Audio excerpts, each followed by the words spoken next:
Subscribe the channel for latest updates. Press the bell icon. Get ready for the dictation.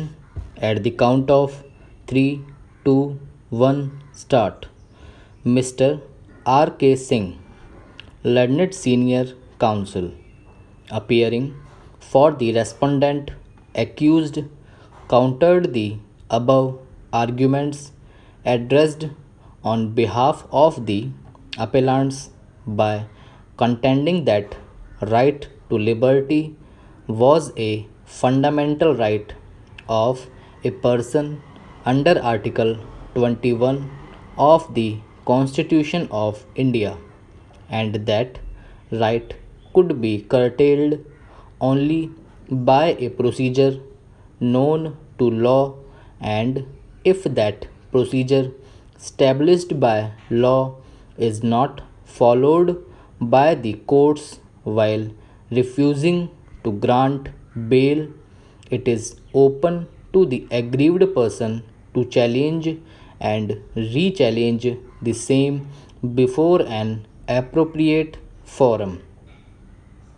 He contended that since principle of res judicata or estoppel does not apply to criminal jurisprudence, there is no bar for an accused person to make successive bail applications and re-urge the questions which might have been urged earlier and negatived by the court.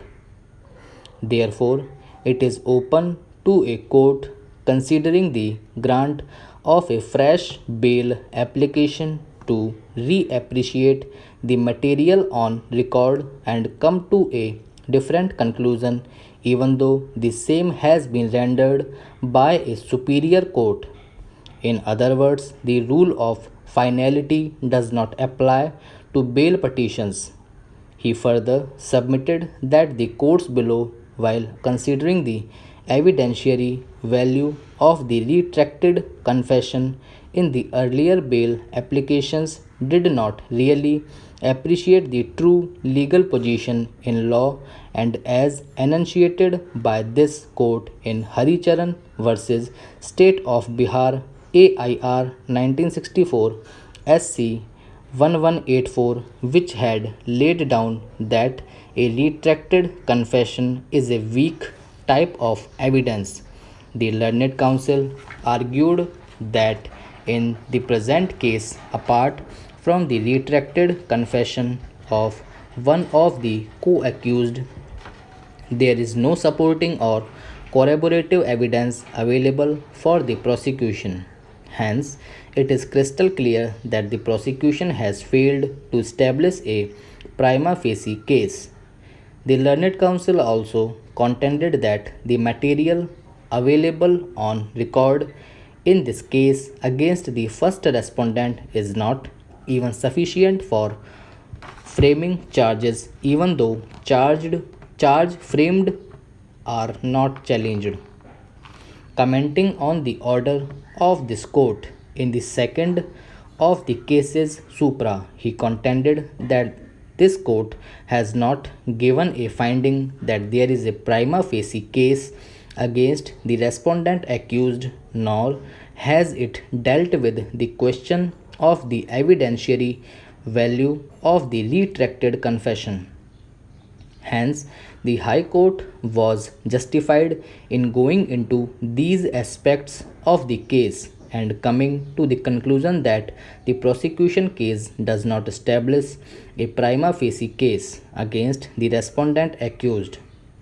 He also placed reliance on various judgments which were cited before the High Court in support of his arguments. Learned counsel submitted that existence of prima facie case is a sine qua non for refusal of bail, and even if such a prima facie case is existing, until it is well open to the accused person to seek bail on other grounds, but if there is no prima facie case made out from the prosecution material, then the question of looking into the other grounds for grant of bail does not arise, since lack of prima facie case by itself is sufficient to grant bail.